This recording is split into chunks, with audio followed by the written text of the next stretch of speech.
నమస్తే ఏఎస్ చక్రవర్తి గారు, welcome to social post.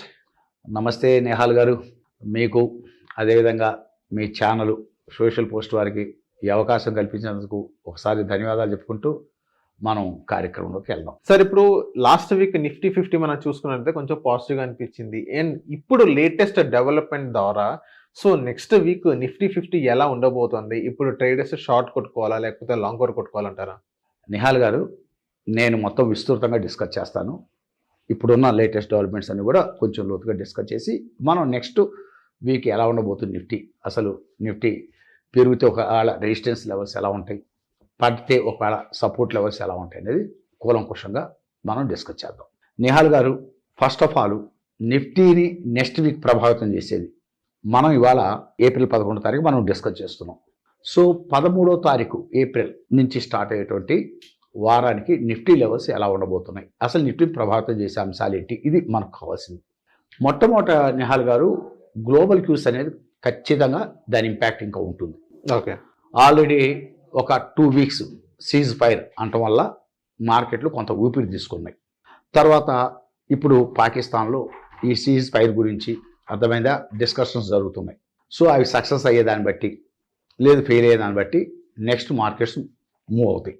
ఏది ఏమైనా నిహాల్ గారు, నా ఒపీనియన్ అయితే డిస్కషన్స్ కొంత ఫలప్రదం అవడానికి ఛాన్సెస్ ఉన్నాయి. ఎందుకు చెప్తున్నానంటే ఇరాన్కి బాగానే దెబ్బ తగిలింది. అవును, అమెరికాకి తగలాల్సినంత వేడి వాళ్ళకి తగిలింది. దట్టు అమెరికాలో ప్రజల వ్యతిరేకత తీవ్రంగా ఉంది. మీకు ప్రతి వారం 3,000 నుంచి 3,200 ప్రదర్శనలు జరిగినాయి అమెరికాలో. 90 లక్షల నుంచి 1,20,00,000 మధ్య ప్రజలు పార్టిసిపేట్ చేశారు ఈ యొక్క యుద్ధానికి నిరసనగా. ఎస్, ఈ ట్రంప్ నువ్వేమైనా రాజు అనుకుంటున్నావా, నో కింగ్ ఇస్ ఇజా, అర్థమైందా, మాకు ఈ రాజరికం అనేటువంటిది మేము భరించలేము, నీ యొక్క మోనోపలిజం మేము భరించలేము అని చెప్పి విపరీత నిరసన వ్యక్తమైంది. దట్టు రాబోయే కొద్ది రోజుల్లో అమెరికాలో మిడ్ టర్మ్ ఎలక్షన్స్ వస్తుంది, అర్థమైందా, మిడ్ పోల్స్ ఉంటాయి. అందువల్ల వీటన్నిటిని బేస్ చేసుకొని ట్రంప్ కొంత వెనక్కి అడుగు వేయటం జరిగింది. ఇరాన్ కూడా కొంత బాగానే దెబ్బతింది, వెనక్కి వేయటం జరిగింది. ఏది ఏమైనా ఓవరాల్గా చర్చలు కొంత ఫలప్రదవటానికి అవకాశాలు ఉన్నాయి. అంటే వాళ్ళు ఒక 10 కండిషన్లో వీళ్ళు ఒక 15 కండిషన్ల ఇప్పుడు ఇద్దరికి తగాల్సినంత వేడి తగిలిందిగా. అవును, అందువల్ల చెరువు మెట్టు దిగుతారు. ఓకే, చెరువు మెట్టు దిగటానికి అవకాశం ఉంది. తర్వాత అంతర్జాతీయం కూడా తీవ్రమైన ఒత్తిడి వస్తుంది ఇరు దేశాల పైన. అటు ఇరాన్ పైన కూడా ఒత్తిడి ఉంది, తర్వాత ఇటు అమెరికా పైన కూడా ఇజ్రాయెల్ పైన కూడా అంతర్జాతీయ ఒత్తిళ్లు వస్తున్నాయి. కాబట్టి అంతర్జాతీయ ఎకానమీ అంటే వరల్డ్ ఎకానమీ మొత్తం కూడా ఈ యుద్ధం వల్ల కొంత కొలాప్స్ అయ్యే పరిస్థితులు కనపడుతున్నాయి. కాబట్టి వరల్డ్ వైడ్ ప్రెజర్ ఉండటం వల్ల కొంత ఫలప్రదం అవడానికి అవకాశాలు ఉన్నాయి. యుద్ధం నెంబర్ 1. నెంబర్ 2 వచ్చేసరికి ఇప్పుడు నేనేం చెప్తున్నానంటే మార్కెట్లోకి వచ్చే వాళ్ళకి ఓ 50% ఇన్వెస్ట్మెంట్ చేసుకోవచ్చు. మీ దగ్గర ఉన్న డబ్బులో 50% ఇన్వెస్ట్ చేసుకోవచ్చు అని చెప్తున్నాం. ఎందుకంటే ఆల్మోస్ట్ ఆల్ యుద్ధం అనేటువంటిది నష్టదాయకం అని ఇద్దరికి అర్థమైంది. ఈ వారం కాబట్టి వచ్చే వారం కాబట్టి ఆపై వచ్చే వారం అయినా సరే సెటిల్ చేసుకుంటారు. ఇది ఇంత ముగించుకోవాలి అని ఒక ఆలోచనకు వచ్చేసారు. అందువల్ల మిడ్ క్యాప్లోను స్మాల్ క్యాప్లో విపరీతంగా బయింగ్ వస్తుంది. మొన్న గడిచిపోయిన వారం చూసుకున్నట్టయితే లార్జ్ క్యాప్లో కన్నా మిడ్ క్యాప్లో స్మాల్ క్యాప్లో విపరీతమైన బయింగ్ వచ్చింది. అందువల్ల ఈ వీడియో చూస్తున్నటువంటి ప్రేక్షకులకి నేను చెప్తున్నానంటే, అంటే మనం బయింగ్ చేయమని రికమెండ్ చేయట్లేదు. ఒకసారి mid cap stocks, small cap stocks ఓసారి మంచి వాలటిలిటీ ఉన్నట్టు, అంటే మంచిగా హెచ్చుతగ్గులు అంటే బాగా పికప్ అవుతున్నట్టు, అంటే వాల్యూస్ పికప్ అవుతున్న స్టాక్స్ చూసుకొని, ఫండమెంటల్ స్ట్రాంగ్గా ఉన్నటువంటి స్టాక్స్ చూసుకొని కొంత కొనుగోలు వైపు వెళ్ళొచ్చు అనేది నేను చెప్తున్నాను. నెంబర్ 1, ఆ కొనుగోలు కూడా 50% వరకు ఇన్వెస్ట్ చేయొచ్చు వాళ్ళు కొనే అమౌంట్స్లో, ఎస్పెషల్లీ మిడ్ క్యాప్ స్మాల్ క్యాప్లో. ఎందుకంటే మూమెంట్ స్టార్ట్ అవుతుంది, ఎక్కువ దాంట్లో గమనిస్తున్నాను నేను.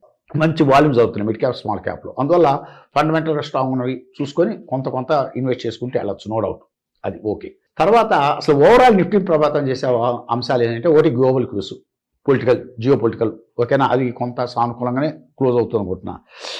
సరే, సీజ్ ఫైర్ స్టెబిలిటీ అంటే ఆటోమేటిక్గా అవుతాయని అనుకుంటున్నాను. రెండోది crude oil prices. Crude oil కూడా పోయిన వారం మనం డిస్కస్ చేసేటప్పుడు $111 ఉంది బ్రెంట్ క్రూడ్. బ్రెంట్ క్రూడ్ $111 ఉంది ఒక బ్యారెల్. అది ఇప్పుడు తగ్గి $94.5 వచ్చింది ఒక బ్యారెల్ బ్రెంట్ క్రూడ్. అంటే క్రూడ్ ఆయిల్ కూడా కొంత కిందకు వస్తుంది. అందువల్ల ఇదొకటి మనం పరిగణలో తీసుకోవాలి. అంటే ఓవరాల్గా చూసేటైతే ఒకటి మటుకు చెప్తున్నానండి, అగ్రెసివ్ అయి కూడా వెళ్ళకూడదు, అది కూడా చెప్తున్నాను. ఎందుకంటే మీకు ఓవరాల్ ఎకానమీ అనేది యుద్ధం అయిపోగానే పికప్ అవ్వవు. ఎందుకు చెప్తున్నానంటే 25-26 ఫైనాన్షియల్ ఇయర్ మనం ఎస్టిమేట్ చేసిన జీడిపి గ్రోత్ రేటు 7.6%. కానీ యాక్చువల్గా నా ఒపీనియన్ రేపు నిజమైన లెక్కలు వచ్చేస్తాయిగా 7.4% కంటే ఉండదు అనుకుంటున్నాను. దట్టు ఆర్బీఐ మానిటరీ పాలసీ 6-7-8 తారీఖులో మానిటరీ మీటింగ్ ఉంటుందని చెప్పారు సంజయ్ మల్హోత్రా అధ్యక్షతన. ఆ మీటింగ్లో సంజయ్ మల్హోత్రా గారు స్పష్టంగా చెప్పడం జరిగింది, యుద్ధం వల్ల కొంత సప్లై చైన్ సిస్టమ్ డ్యామేజ్ అయింది, దానివల్ల గ్రోత్ రేట్ అనేటువంటిది ఇంతకుముందు మన ఫైనాన్షియల్ ఇయర్ 7.6% అనుకున్నాం. ఈ ఫైనాన్షియల్ ఇయర్ 26-27 ఫైనాన్షియల్ ఇయర్ అనేటువంటిది అంటే 2026-27 ఫైనాన్షియల్ ఇయర్ అనేటువంటిది మీకు బిలో 7 అంటే 6.9% కంటే ఉండదు అని గ్రోత్ రేట్స్ కట్ చేయడం జరిగింది. ఇదిలా ఉంటే వరల్డ్ వైడ్గా అంటే వరల్డ్ బ్యాంక్ వచ్చేసరికి ఇంకా కట్ చేసింది. ఇండియన్ జీడిపి గ్రోత్ రేట్ అనేది మనం 6.9 అని ఆర్బీఐ గవర్నర్ అంటే కట్ చేసి వాళ్ళు అసలు 6.6 అని ఒకళ్ళంటే వేరే బ్రోకింగ్ కంపెనీ వాళ్ళు వచ్చేసరికి అసలు 6.3 కంటే ఉండదని అంచనాలు కూడా వేస్తున్నారు. అందువల్ల మీకు ఏదైనా గ్రోత్ రేట్స్ అనేవి కొంత పడిపోవడానికి అవకాశం ఉంది. ఎందుకంటే క్రూడ్ ఆయిల్ ఇమ్మీడియట్గా కిందకేం దిగిరాదు, ఎందుకంటే సప్లై చైన్ మొత్తం దెబ్బతింది, కొంత దిగిరాదు. Inflation uncontrollable. మీకు ఇంకోటి ఆర్బీఐ గవర్నర్ గారు ఒక మాట చెప్పడం జరిగింది, ఇన్ఫ్లేషన్ మనం చెప్తూనే వచ్చాం, మీకు మార్చిలో మీకు వచ్చేసరికి 3.21 ఉంది inflation, CPI consumer price index, అది మేబీ 3.8% అబవ్ ఉంటుంది, 4.20% బిలో ఉంటుందని చెప్పా. అసలు ఆర్బీఐ గవర్నర్ అయితే ఇంకొంచెం లోతుగా వెళ్ళి ఓవరాల్గా ఈ యొక్క ఫైనాన్షియల్ ఇయర్ వచ్చే ఫైనాన్షియల్ ఇయర్ 2026-27 ఫైనాన్షియల్ ఇయర్ మొత్తం కూడా ఇన్ఫ్లేషన్ అనేది అబవ్ 4% బిలో 5.2% ఉంటుంది అన్నాడు. మనం చెప్పిన లెక్కలే ఆయన చెప్పాడు. మనం ఆల్రెడీ మనం పోయిన వీడియో చూసిన వాళ్ళకి అర్థమైపోతుంది. అందువల్ల దీని యొక్క ఇంపాక్ట్ అన్నిటి కూడా జీడిపి మీద పడతాయి, గ్రోత్ రేట్స్ మీద పడతాయి, దట్టు బ్యాంక్ రేట్స్ తగ్గు. వీటన్నిటిని బేస్ చేసుకొని 50% అమౌంట్స్ వరకు మిడ్ క్యాప్లో స్మాల్ క్యాప్లో ఫండమెంటల్ స్ట్రాంగ్గా ఉన్న స్టాక్స్, హెవీ వాల్యూమ్స్ బాగా వాల్యూమ్స్ అవుతున్న స్టాక్స్ చూసుకొని, మూమెంట్ ఉన్న స్టాక్స్ చూసుకొని కొనుగోలు పరిశీలించవచ్చు అనేది మన యొక్క ఒపీనియన్. అంటే వాళ్ళేం కొనమని చెప్పట్లేదు, అర్థమైందా? వాళ్ళ సొంత నిర్ణయాలతో వాళ్ళు చూసుకుంటారు, ఏది చేసినా కొన్నా అమ్ముకున్నా వాళ్ళ డబ్బు వాళ్ళ ఇష్టం. అంటే మనం ఒక ఓవరాల్ ఎకానమీ మీద ఉన్న అవగాహనతో మనం కొంత పాజిటివ్ లైఫ్ తీసుకోవడం జరుగుతుంది ఈ వారం నుంచి. తర్వాత వచ్చేసరికి నెక్స్ట్ వీక్ ఇంకోటి మార్కెట్ ఇన్ఫ్లుయెన్స్ చేసే దాంట్లో ఎఫ్ఐస్ డిఐస్ యాక్టివిటీస్ చూద్దాం. ఎఫ్ఐస్ వచ్చేసరికి యాక్చువల్గా పోయిన వారం కూడా ఓవరాల్ వీక్ మొత్తం చూసుకుంటే నెగిటివ్లోనే ఉన్నారు. ఓవరాల్ వీక్ మొత్తం మీద వచ్చేసరికి 20,710 crores net sellers except Friday. ఒక ఫ్రైడే మటుకు 672 crores 672 కోట్లు ఫస్ట్ టైం బయింగ్ వైపు వచ్చింది, బయింగ్ ఉంది, నెట్ బయింగ్ ఉంది ఒక ఫ్రైడే. మిగతా వారం మొత్తం చూసుకుంటే 20,710 కోట్లు నెట్ సెల్లర్సే. ఒక Friday only they are net buyers FIs 672 crores. అదే డిఐస్ వచ్చేసరికి అగ్రెసివ్ అయ్యే, ప్రతి వారం కూడా అగ్రెసివ్గానే ఉన్నారు. డిఐస్ వచ్చేసరికి 21,602 crores నెట్ బయర్స్. అదొకటి అంటే కొంత ఎఫ్ఐఎస్ అనేటువంటిది బయింగ్ వైపు రావడానికి ఛాన్సెస్ ఉన్నాయేమో అనుకుంటున్నా, అదొకటి మనసులో పెట్టుకోండి. తర్వాత ఇంకోటి అతి ముఖ్యమైనది నిఫ్టీని ప్రభావితం చేసే దాంట్లో Q4 results 2025-2026 financial year Q4 profits అనేటువంటి ఖచ్చితంగా దాని ఇంపాక్ట్ ఉంటుంది. మీకు నిన్న 9వ తారీఖు మనం చెప్పుకున్నాం టీసీఎస్ రిజల్ట్స్ వస్తాయని. టీసీఎస్ రిజల్ట్స్ చాలా పాజిటివ్గానే ఉన్నాయి మీకు, ఎందుకంటే లాస్ట్ ఇయర్ 4th క్వార్టర్తో పోల్చుకుంటే ఈ దిస్ ఇయర్ 4th క్వార్టర్, ఈ financial 4th quarter net profit అని 12% రికార్డ్ చేసింది, హై రికార్డ్ చేసింది. సేల్స్ కూడా లాస్ట్ ఇయర్ 4th క్వార్టర్తో చూసుకున్నట్టే ఈ సంవత్సరం 4th క్వార్టర్లో మీకు 9.6% పాజిటివ్ రికార్డ్ చేసింది.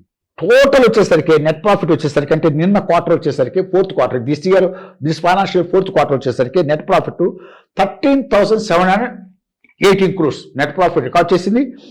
అదేవిధంగా 70,698 crores అనేటువంటిది నెట్ సేల్స్ రికార్డ్ చేసింది. మొత్తం ఇయర్ మొత్తం మీరు చూసుకుంటే అంటే దిస్ ఇయర్ అంటే 2025-2026 ఫైనాన్షియల్ లో చూసుకున్నట్టయితే టీసీసీ యొక్క టోటల్ నెట్ ప్రాఫిట్ వచ్చేసరికి మీకు మంచి ప్రాఫిట్ రికార్డ్ చేసింది. నో డౌట్ 49,210 crores రికార్డ్ చేసింది. అదే నెట్ సేల్స్ బాటం అంటే ఓవరాల్ సేల్స్ చూసుకున్నట్టయితే మీకు వచ్చేసరికి 2,67,000 crores రికార్డ్ చేసింది. 2,67,000 కోట్ల సేల్స్ అంటే మంచి సేల్స్. అదే లాభం కూడా మంచి లాభమే, మీకు 49,210 కోట్లు అంటే. తర్వాత ఇంకోటి బ్యాంకు రిజల్ట్స్ చూద్దాం. బ్యాంకు రిజల్ట్స్ వచ్చేసరికి మీకు ఈ ఏప్రిల్ 18వ తారీఖున హెచ్డిఎఫ్సి బ్యాంకు, ఐసిఐసిఐ బ్యాంకు రెండు దిగ్గజాలు రిజల్ట్స్ అనౌన్స్ చేయబోతున్నాయి. దాన్ని బట్టి bank Nifty movements, Nifty movements కూడా చాలా తీవ్రమైన ప్రభావితం చూస్తుంది. ఇది కాక రేపు ఏప్రిల్ 14వ తారీఖున మీకు వచ్చేసరికి హోల్సేల్ ప్రైస్ ఇండెక్స్ రాబోతుంది. అర్థమైందా? రెండోది వచ్చేసరికి మీకు ఐఐపి డేటా ఏప్రిల్ 16న ఇండియా ఇండస్ట్రియల్ ప్రొడక్ట్ నెంబర్స్ వస్తాయి. వీటన్నిటిని బేస్ చేసుకొని మార్కెట్ మూమెంట్స్ ఉంటాయి. అంటే ఒకసారి బ్రీఫ్గా చెప్పాలంటే geopolitical tensions, crude oil prices, dollar and rupee exchange differences, inflation, తర్వాత వచ్చేసరికి Q4 results, FIs and DIs activities, వీటన్నిటిని బేస్ చేసుకొని నెక్స్ట్ వీక్ నిఫ్టీ కదలికలు ఉండబోతున్నాయి.